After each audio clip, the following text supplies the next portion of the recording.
Welcome to Let's Crack Chartered Accountancy, a gateway of opportunities with me, CA Neha Kajla.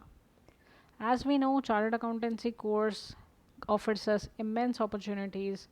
All we need is dedication, hard work, willpower, and an attitude called never give up attitude. Most important, never give up attitude. Through my channel, I will help all CA aspirants in their journey towards becoming a chartered accountant. As we know, recently there have been some changes by the institute ICAI in the foundation course. The foundation course is introduced as earlier it was known as the CPT exam. CPT has been converted into foundation course. I'll be providing lectures for entire foundation syllabus, all papers, all chapters.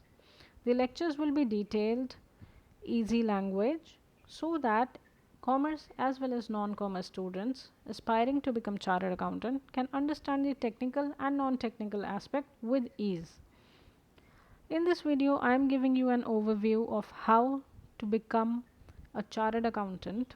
So the first step in becoming a chartered accountant is to getting themselves enrolled. So we'll know what all options we have for the enrollment. For this, let's get started. There are two modes of enrolling yourself into the course. First, if you are a student who has given 12th exam, you can register yourself with the institute ICAI, and on completion of 4 months of study period you will be able to sit in the exams. शर्त है कि आप लोग 12th पास कर लें तभी exam में बैठने देंगे. Then you need to qualify the exam and enroll yourself into the next level, which is the intermediate level. Another route of joining the course is for the students who are graduate and postgraduate. If you are a commerce graduate, you need to have 55% marks or more to get yourself enrolled into the course, and you'll get directly enrolled into the intermediate level. You have the opportunity to exempt the foundation course. Students who are not from the commerce background and have done their graduation and post graduation in other subjects like science or arts, they need to have 60% or more marks to get themselves directly enrolled into the intermediate level. Talking of the foundation level, there are 4 exams which we need to qualify. Each exam is of 100 marks each. First, paper 1 is of accounting, principle and practice of accounting. It has 10 chapters which are more or less, we have studied it in the class 12th. They are a level up. That's it. Paper 2, we have business law and business correspondence and reporting. Business law is of 60 marks, business correspondence and reporting is of 40 marks. So paper 2 is divided into 2 sections. Section A, business law. Section B, business correspondence and reporting. Section A, business law, consists of all the Contract Act, Sale of Good Act, Indian Partnership Act, LLP Act and Companies Act.